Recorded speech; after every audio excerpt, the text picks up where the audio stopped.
할렐루야. 아멘. 벌써 10월 마지막 주일을 우리가 맞이합니다.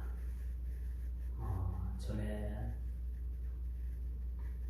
마지막 입세라는 그러한 소설을 접한 적이 있고, 여러분들도 마지막 입세라는 그러한 책을 읽어보셨을 걸로 압니다. 마지막 떨어지는 잎새가 떨어지면 나도 죽는다 라는 그러한 소설의 내용이기도 합니다. 우리는 한번 바꿔서 생각해 볼 필요가 있을 것 같아요. 저 마지막 잎새가 떨어지면 이제 우리가 참으로 기대하던 겨울이 오는구나. 그렇죠? 겨울은 또 겨울 나름대로의 어떤 멋이 있더라고요. 싫어요? 추워서 싫어요? 그러나 하나님께서 이 사계를 주시고 어떤 날은 더운 날을 주시고 또 어떤 날은 추운 날을 주시는 것도, 이것도 아주 절묘한 하나님의 음양의 조화라고 저는 생각을 합니다. 우리 인생도 마찬가지죠. 좋은 날이 있으면 또 슬픈 날도 있고, 또 슬픈 날을 극복하고 또 좋은 날을 우리가 또 맞이할 수도 있고, 이것이 또 우리 인생이라 저는 생각을 합니다. 오늘 본문에도 보니까 이젠 사도인 베드로가 자신이 긴 형식의 편지의 형식을 빌려서 그렇게 일부 편지를 마치고 또 펜을 들어서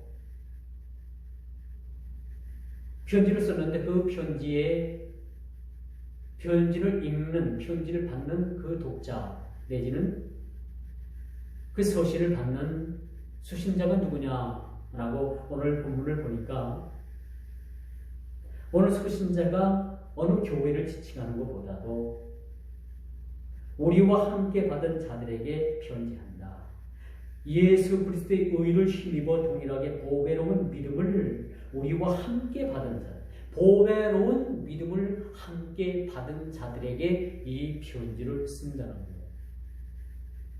대다수가 신약의 이 서신서를 보게 되면 어느 특정한 지역이나 또 어떤 특정한 인물이나 또 어떤 특정한 교회에나 또 그렇게 수신이 그렇게 수신자가 밝혀져 있는데, 오늘 본문을 보면 아주 의미가 큰 내용으로 우리에게 다가오고 있죠. 예수 그리스도의 의를 힘입어 동일하게 받은 자들에게, 믿음을 동일하게 받은 자들에게 이 편지를 쓰겠다라는 거죠.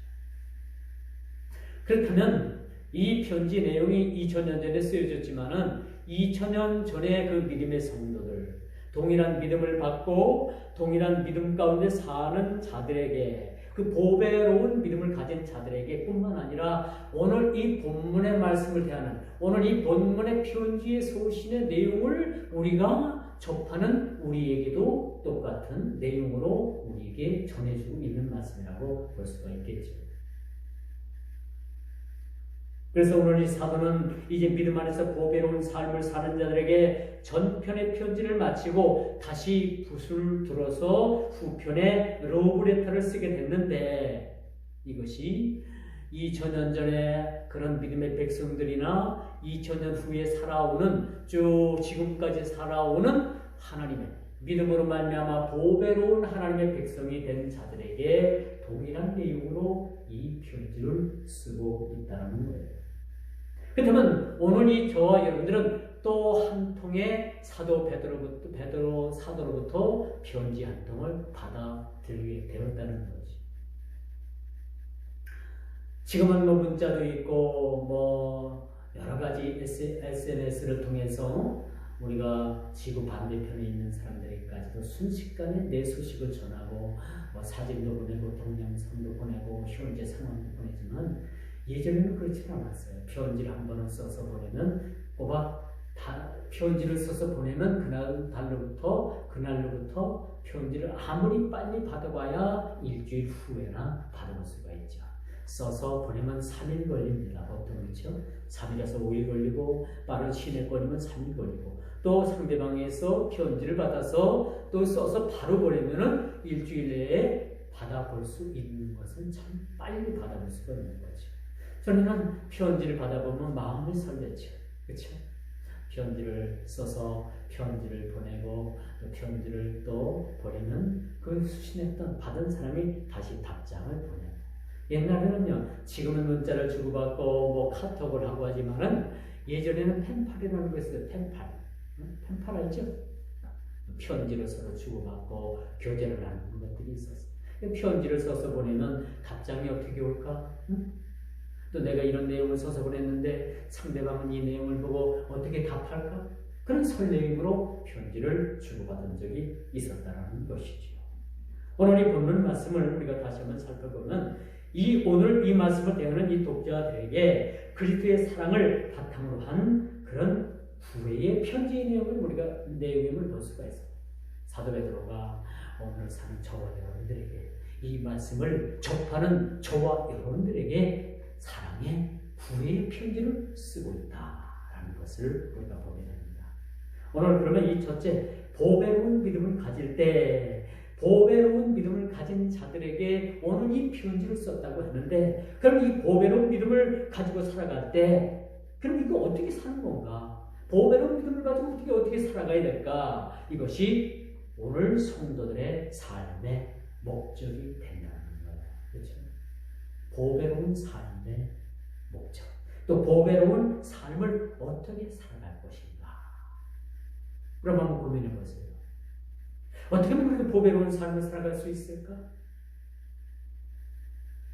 그것은 바로 정답이 나오죠. 주님과 동행하는 주님과 늘 함께 인생 끝까지 가는 겁니다. 그렇지 않겠어요? 여러분의 인생의 동반자가 누구라고 생각해요? 때가 되면 여러분 남편도 떠나고 때가 되면 여러분 아내도 떠나고 다 떠납니다. 또 어쩌다 보면 홀로 남아있을 때도 있어요. 그러나 우리 인생은 사람은 떠날 시간이면 되면 떠나고 만나고 헤어지지만은 우리 주님은 우리 인생 다 할 때까지 우리를 붙잡아 주시고 우리와 동행하는 이 땅에서 뿐만 아니라 영원한 삶을 위해서 나의 동반자 당신은 나의 동반자 뭐 그런 유행가 가사도 있더라고요. 근데 그 유행가 가사처럼 우리의 동반자 되는 내 옆에 있는 사람이 언제까지 나와 함께 있다고 여러분 생각을 합니까? 아주 짧은 시간일 수밖에 없는 거죠. 그럼 우리의 영원한 동반자는 누굽니까? 예수 그리스도.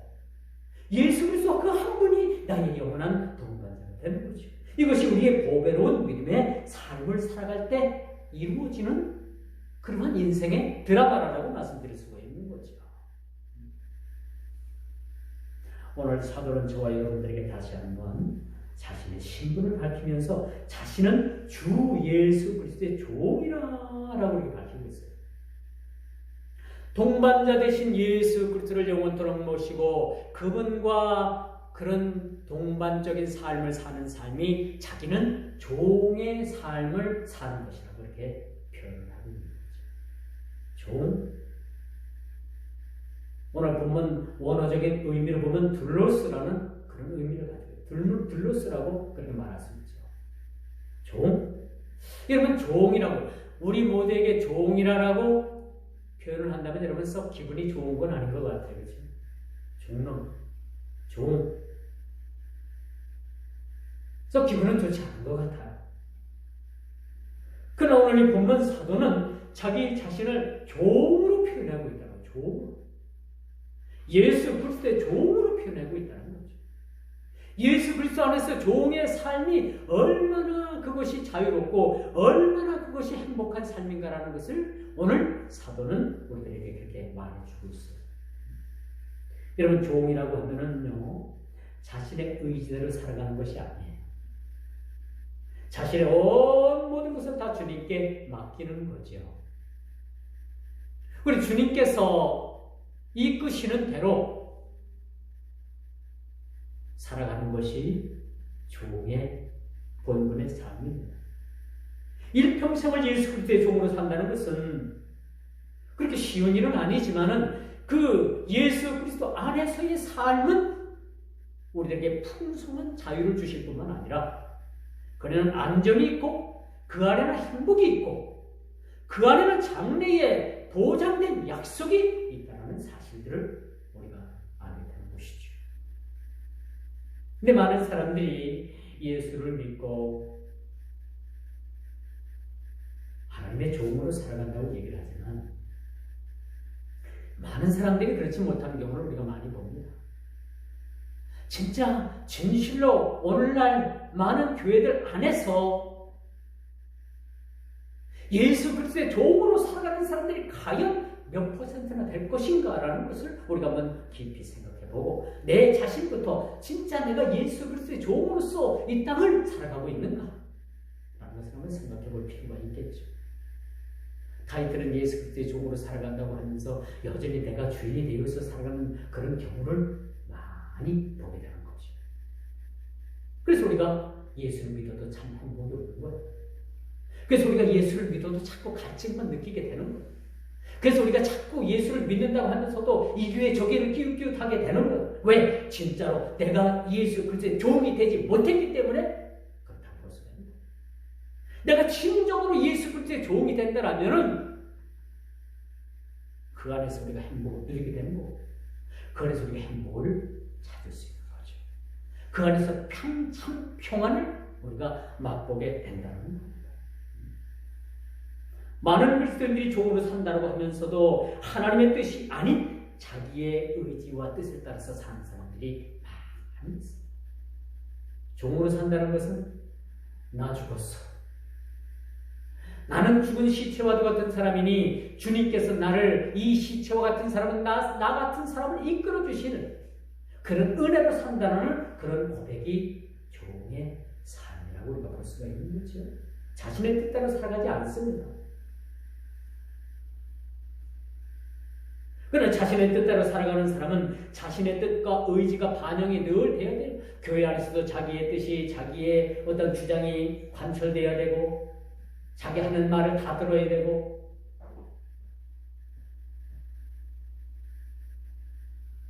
그래야지 이 속이 시원하다고 하는 사람들이 오늘날 교회 안에서도 얼마나 많은지 재직회를 하면 또 당회를 하면 공동회를 하면 목소리를 크게 내가지고 자기 주장을 관철시키고 마치 자기 교회냐 자기가 경영한 거냐 마냥 그렇게 소리를 크게 내어서 자신의 입지가 반영된다고 생각해야지 자기가 교회에서 어른이고 영향력 있는 사람들이라고 생각하는 사람들이 아주 교회에 많이 있는 것을 보게 됩니다. 하나님의 종이라고 하는 것은 내 뜻을 관철시키는 것이 아니에요. 설령 내 뜻과 맞지 않는다고 하더라도 서로 수용할 수 있는, 서로 겸허히 받아들일 수 있는 그러한 합력이 사실은 우리에게 필요한 거죠. 그래서 우리가 예수를 믿는 사람들은 모든 일을 합력해서 선을 이루십니다. 우리 몸이 아파도 또 내가 좋은 일을 해도 어떤 사업을 해서 실패를 해도 어떤 일을 우리가 목적된 일을 이루지 못했다 하더라도 그런 것들을 통해서 하나님께서 모든 것을 그렇게 합력해서 선을 이루시는 분이 하나님이신 거죠. 그렇게 믿으시면 아멘? 이것이 바로 모든 믿음의 신앙인 겁니다. 예수를 믿으면 모든 것이 잘 되고 자식이 잘 되고 직장이 잘 되고 뭐 돈을 벌고 사업하는 것마다 다 잘 되고 물론 그렇게 잘 되면 좋겠지요. 그런데 그것이 하나님께서 원하시는 또 그것이 믿음의 신앙의 척도가 아니라는 사실입니다. 그러므로 여러분 우리가 종으로 산다는 것은 참 그리스도인들에게는 행복의 시작인 거예요. 모든 걸 다 내려놓고 살아도 죽어도 한번 내일 때거리 없어서 굶어 죽으면 나 하나님 앞에 가면 되는 거 아닙니까? 그렇게 편안만 가지고 이제 우리가 모든 걸 내려놓고 나는 없어. 이제 오직 내 삶의 주님 대신 주인 대신 나는 조금서 주님밖에 없습니다. 라고 생각할 때 뭡니까? 그때부터 우리 인생의 행복이 찾아오게 되는 거예요. 왜 여러분들이 예수 믿어도 행복하지 않습니까? 좀 행복하지 않은데 행복하지 않잖아요. 그럼 뭔가가 내가 뭘 이뤄보려고 하는 어떤 목적된 그 목적을 이루지 못했기 때문에 그런 거죠. 내가 모든 것을 하려고 했고 아직도 내려오지 못한 나의 모든 어떤 신앙의 어떤 것들이 있지 않는가라는 것을 한번 생각해 볼 필요가 있는 거죠. 건강도, 명예도, 그렇죠? 장래도 모든 걸 주님께 맡기고 내려놓을 필요가 사실 우리에게 필요하다고 생각을 합니다. 그렇게 내려놓을 때 그때부터 행복이 보여지기 시작을 하는 거예요. 자신을 위해 살고 자기 자랑으로 사는 사람들은 절대 주님의 종으로 살아갈 수가 없는 거예요. 여러분 목이 마르다고 해서 바닷물을 그냥 계속 마시면 어떻게 돼요? 계속 갈증만 요구하는 거죠. 그렇죠? 그렇지 않겠습니까? 그 갈증을 해소할 수 있는 방법은 주님께서 주시는 생수를 마시는 방법밖에 없는 거예요. 그 생수의 강을 통해서 그 생명수 강에서 흘려주시는 성전 문지방에서 흘려주시는 그런 생명수를 우리가 받아 마실 때 비로소 모든 인생의 갈증을 우리가 해소할 수가 있다는 거죠. 오늘 사도가 자신의 신분을 종이라고 확고하게 밝히는 이유도 그가 단 한 시간을 살아도 단 1분을 살아도 그 뼛속까지 주님의 종으로서 살아가겠다고 하는 일편단심 각오가 있었기 때문이라고 말씀드릴 수가 있었겠죠. 오늘 이 본문을 쓴 사도 베드로, 이분도 우리와 똑같이 실패했던 사람들입니다. 천지가 없어질지언정 나는 주님을 끝까지 따르겠고 죽어도 주님을 따라가겠습니다 했더니 얼마 가지 않아가지고 몇 시간 지나지 않아가지고 주님을 3번씩이나 막 부인하고 하찮은 그 하인, 그런 자들에게 나는 도무지 두고 맹세하노니 나는 저 사람을 모른다라고 하는 그런 주님을 배반하는 일들이 있지 않았습니까? 그렇잖아요? 근데 오늘 본문을 보면서 이제 자신을 하나님의 종으로 표현했던 그 사도 베드로를 보면서 그는 이제 더 이상 주님을 배반하는, 더 이상 주님 앞에 실패하지 않는 그런 그런 실패를 경험하지 않을 것을 우리가 봐요. 전에는 주님을 팔고 가룟 유다와 똑같이 주님을 배반했어요. 주님을 팔았어요. 모른다고 부인했습니다. 근데 이제 뭐야? 하나님의 종으로 주님의 종으로서 살아가는 그에게는 이젠 더 이상 주님을 배반하는 실패는 경험하지 않을 것 같다라는 그런 생각을 우리가 갖게 되는 거예요. 왜 그러냐? 이제 그는 뼛속까지 주님의 종으로서 세상을 살아가기 때문이라고 말씀드릴 수가 있는 거죠. 뭐 종의 신분이 뭐 그리 대단하냐라고 그렇게 말씀드릴 수가 있겠지만요. 오늘 편지에 보니까 오늘 본문 서두부터 자신을 그리스도의 예수 그리스도의 종이라고 우리 표현해주면 다 내려놓고 주님의 종으로 사니까 얼마나 그가 편한지 모르는 거죠. 주님께서 부르셨을 때에 고깃배도 내버리고 그물도 내버리고 주님을 따랐던 그 세월, 그리고 3년이 지나서 또 그가 예수 그리스도께서 십자가에 못 박히심으로 인해서 그가 실패했던 그런 믿음의 신앙생활들, 그리고 다시 찾아오신 예수 그리스도를 만남으로 인해서 이젠 전적으로 주님의 종으로서 그 인생을, 제 인생을 살아갈 때의 그의 삶, 그 삶이 얼마나 자유롭고 모든 것을 내려놓고 주님의 종으로서 살아가니까 그때부터 그에게는 행복이 보여지더라는 얘기입니다. 행복이 시작되더라는 얘기입니다. 행복하십니까? 행복하세요? 진짜 행복하세요? 그럼 여러분들은 하나님의 종으로 살아가고 있는 겁니다.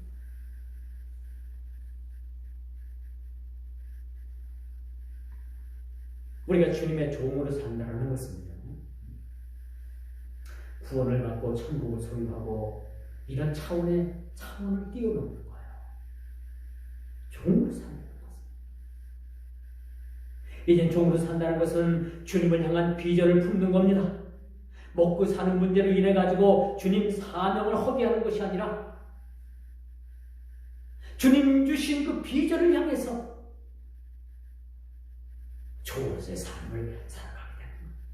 종으로서 살아간다는 것은 거룩한 나라를 꿈꿀 뿐만 아니라 종으로서 일평생 섬기고 하나님 나라 확장을 위해서 모든 것을 내려놓을 수 있는 그런 변화된 사람을 말해주고 있는 것이죠.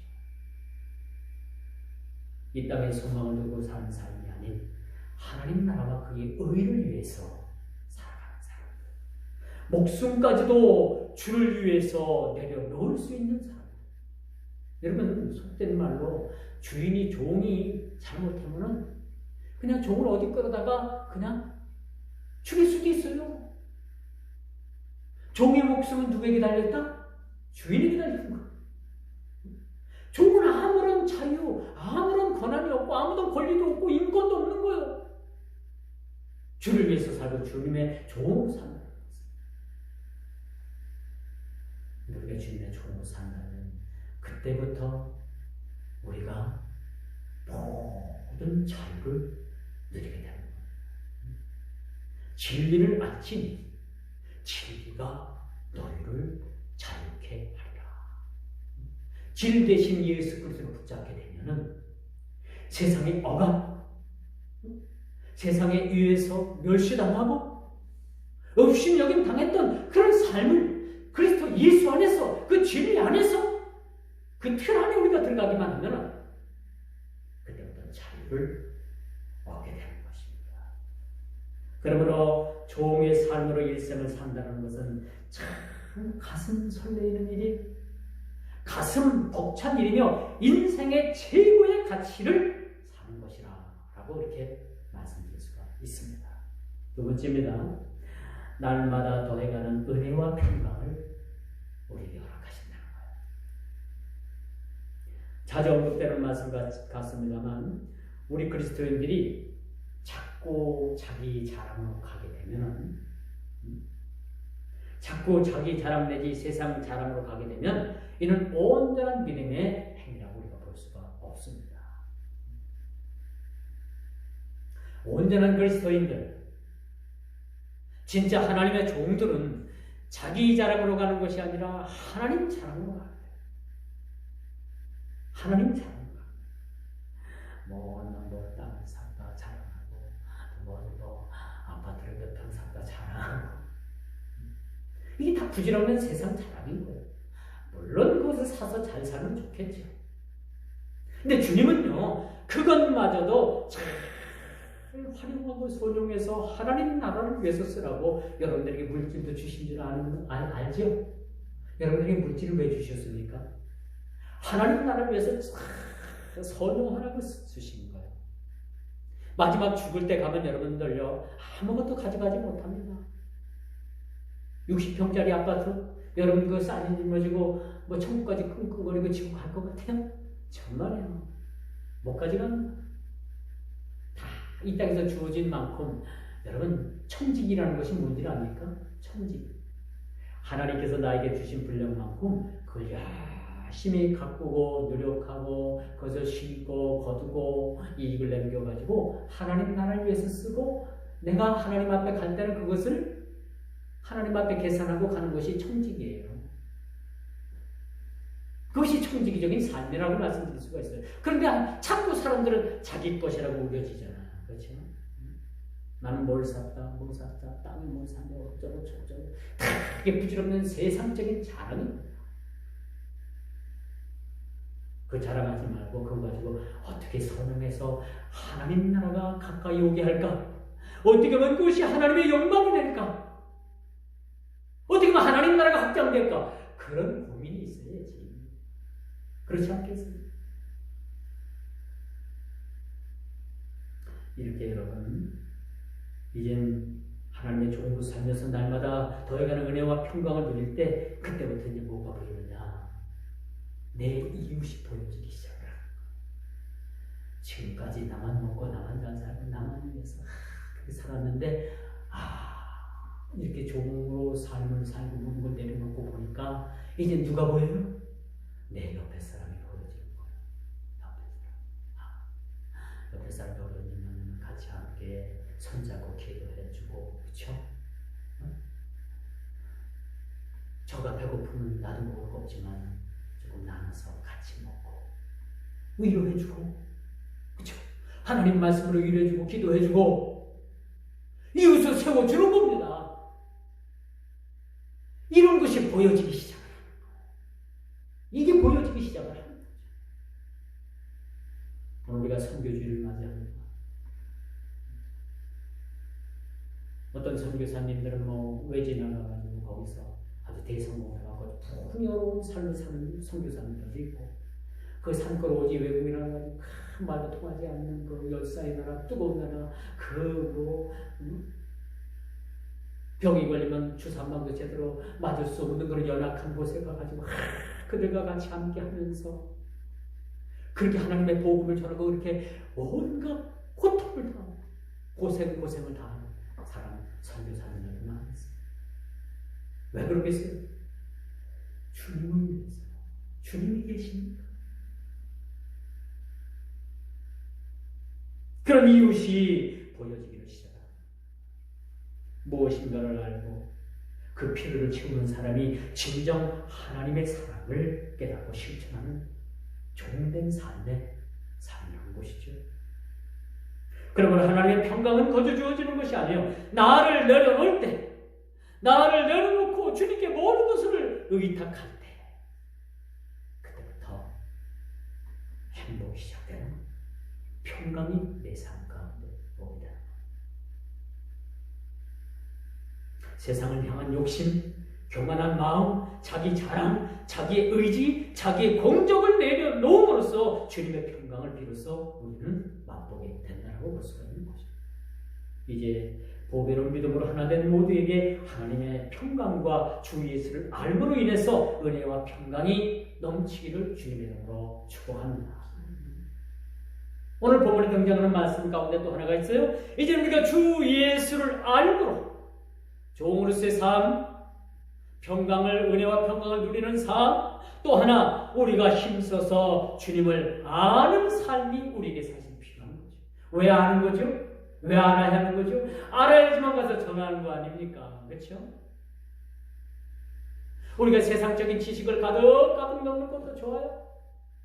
그러나 우리가 하나님의 지식을 날마다 우리가 공급받음으로 인해서 하나님의 지식이 넘치면은 흘러서 이것이 어디를 가게 돼 있어요? 그 하나님의 지식, 복음을 듣지 못한 그 생명의 말씀이 내 이웃에게 그것이 흘러 들어간다는 거죠. 그러면 우리가 하나님을 아는 삶, 하나님을 알되 하나님을 열심히 알고 주님을 열심히 알고 주님을 열심히 연구하고 주님을 알아가는 삶이 우리에게 필요한 거죠.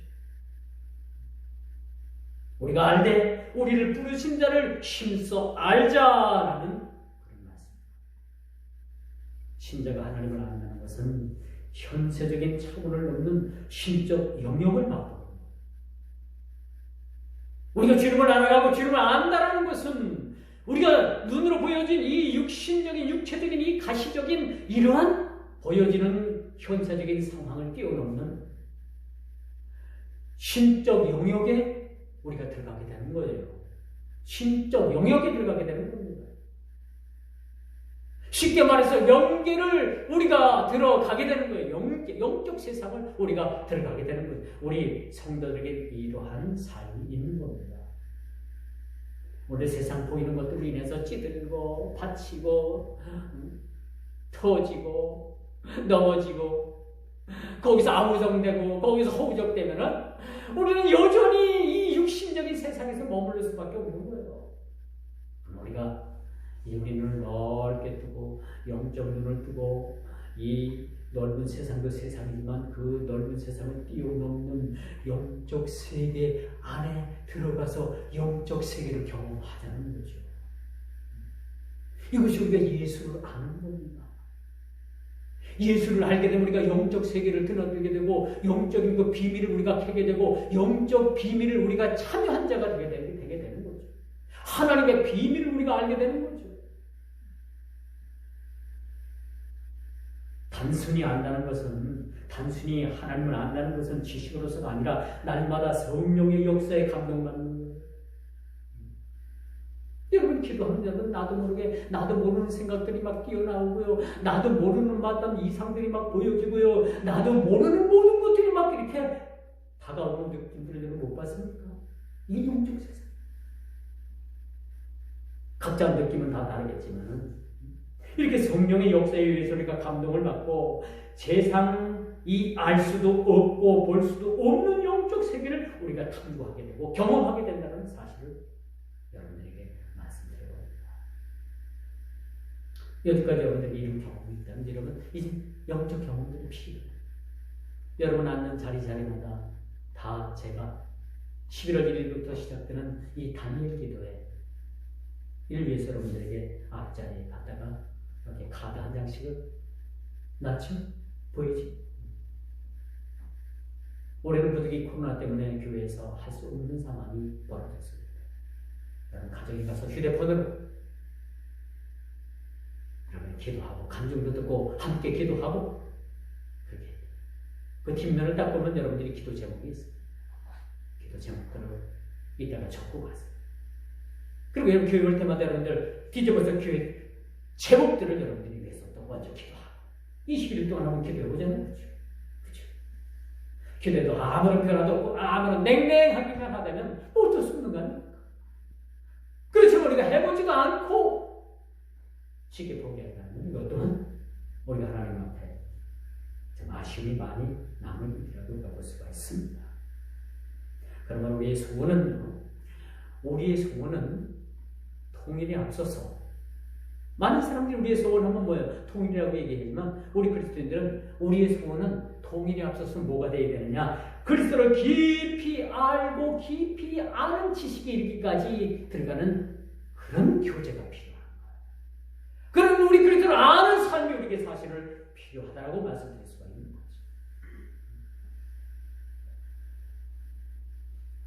하나님의 지식 아는 것만큼 힘이 됩니다. 그렇죠? 오늘 지순자 권사님 기도하는 거 보니까 야 기도가 많이 누르셨다. 이제 기도의 어떤 단계를 아십니다. 그런 걸 느끼게 됐어요.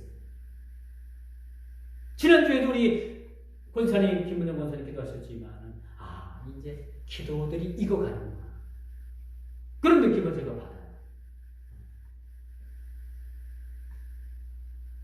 하나님을 알고 그 알의 지식을 통해서 그 깊이와 높이와 넓이가 날마다 더해갈 때 우리 신앙의 지평은 넓어지는 겁니다. 신앙의 지평이 넓어져요.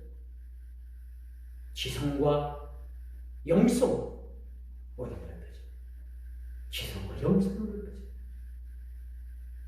이뿐만 아니라 우리에게 주어진 확고한 그 믿음의 신앙, 이 사명 이런 것들이 이제 우리에게 작용되고 이 사명을 위해서 우리가 살아가게 되는 거죠. 그러니까 무엇을 위해서 살까? 무엇을 위해서 우리가 죽을까라는 그런 신앙의 결단이 우리에게 서게 되는 거예요. 3절 말씀이에요. 너무나도 중요한 말씀이기 때문에 제가 한번 읽어볼게요. 그의 신기한 능력으로 생명과 경건에 속한 모든 것을 우리에게 주셨으니 이는 자기 영광과 더불어서 우리를 부르신 자를 알므로 말미암음이라 라고 말씀하죠.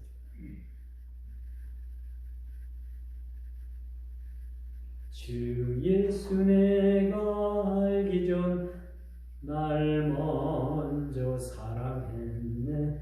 그 크신 사랑 나타내 나 영원 거듭났네. 주 내 맘에 늘 계시고 주 안에 있어 저 포도비유 같으니 참 좋은 나의 친구. 반주가 없으니까 잘 안 되지만 내용은 같습니다. 이렇게 우리가 주님과의 인격적인 만남, 교제, 이보다 더 좋은 일이 어디 있겠습니까? 근데 우리 자꾸 우리는 어디로 가느냐? 내가 해보겠다, 내가 하면 돼, 내가 해야 되겠다라는 이 욕심으로 자꾸 우리는 엉뚱한 데로 가요. 엉뚱한 자기 욕심대로 가게 되는 거예요. 엉뚱한 자기 자랑으로 가게 되는 거예요. 주님의 은혜와 평강이 그들에게 보이지 않습니다. 내려놓고 나 죽었어. 나는 주님의 종이. 이런 고백이 어디서나 서슴없이 나와야 됩니다. 진짜 주님 안에서 구원받고 평강을 누리는 사람은 이 거룩한 하나님의 비전을 꾸는 사람입니다. 이 땅에서 삶이 어떤 환경에 주어졌든 간에 그 거룩한 하나님의 비전의 꿈을 놓치지 않고 살아가게 되는 사람이라고 볼 수가 있겠죠. 주를 위해서 죽다. 얼마나 멋진 표현입니까? 저도 그렇지만 여러분들도 그런 기도 제목일 거예요. 하나님, 병들어 죽었다고 소문나게 하지 마시고 주의 일을 하다가 하나님 앞에 부름받고 죽었다고 소문나게 해주세요. 할렐루야. 이게 저와 여러분들의 목표고 삶입니다. 앞으로 그렇게 살아야 되고 그렇게 살아야 될 것이고 그렇게 살 것임을 확신합니다. 이 얼마나 멋진 표현이에요. 주를 위해 죽다. 그렇다면 여러분 가서 죽으려는 얘기가 아니에요. 나의 주장을 죽이고 내가 해보겠다는 것을 죽이고 내 마음대로 해보겠다는 것을 죽이고 다 죽이고 나면 주님께서 그때 붙잡아 주시는 거예요. 물에 빠진 사람은요, 빠진 사람 건지기 위해서 바로 확 뛰어들지 않아요. 어느 물에서 꼬르륵 하고 물 먹고 들어갔다가 나오고 들어갔다 나오고 저 사람이 물에 빠진 사람이 더 이상 이제 힘이 없어가지고 죽었다고 할 때 탁 뛰어들어가가지고 그 사람은 모래채 딱 잡고 끌고 나와요.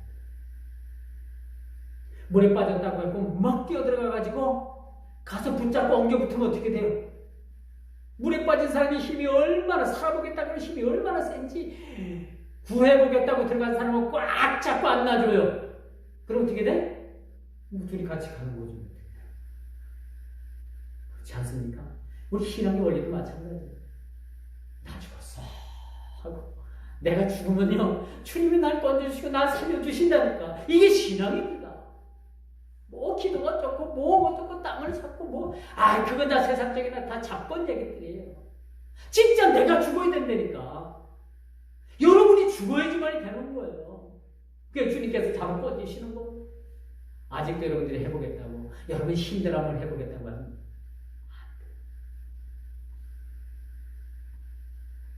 주님을 알기 힘쓰기보다는 자신을 먼저 알아주기를 바라고 자신을 남과 같이 차별화하려고 하고 무슨 기도가 자신들만 하는 기도인지를 알고 이런 것들은 아직 주님을 알지 못합니다. 가장 중요한 게 내가 죽는 거예요. 내가 맡기는 거예요. 내 자신이 아무것도 아니라는 것을 인정할 때부터 시작이다. 그때부터 역사하는 거예요. 내가 어떻게 해보겠다, 기도해보겠다. 물론 좋습니다만은 그거 가지고 해결되는 문제가 아닌 겁니다. 가장 기본적인 것은 그것이 문제가 아니고 그걸 가지고 해결되는 것이 아니라는 거죠. 주님을 깊이 체험하고 알게 되면 이웃이 보인다고 했죠. 그리고 비전을 품게 되는 거예요. 이제 내가 주님 안에서 주님 주신 능력으로 내가 아니라 사명 가지고 일을 하겠다고 하는 종으로서 살게 됩니다. 자꾸 자랑거리로 가서는 안 된다는 걸 말씀드렸죠.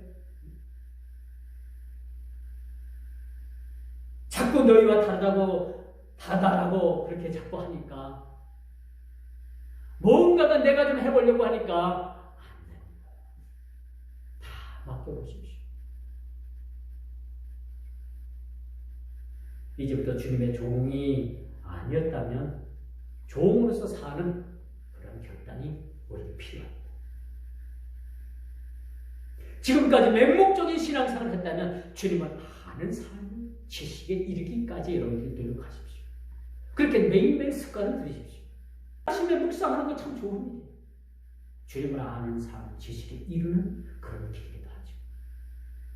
그래서 그 신앙의 지평, 그 지식의 지평이 넓혀지고 하나님을 아는 지식이 깊어지고 하나님을 아는 지식이 높아지고 하나님을 아는 지식이 넓어지게 된다는 사실을 우리가 봅니다. 주님을 깊이 아는 체험적인 신앙, 우리 모두가 다 경험되기를 주님의 이름으로 축원하면서 말씀을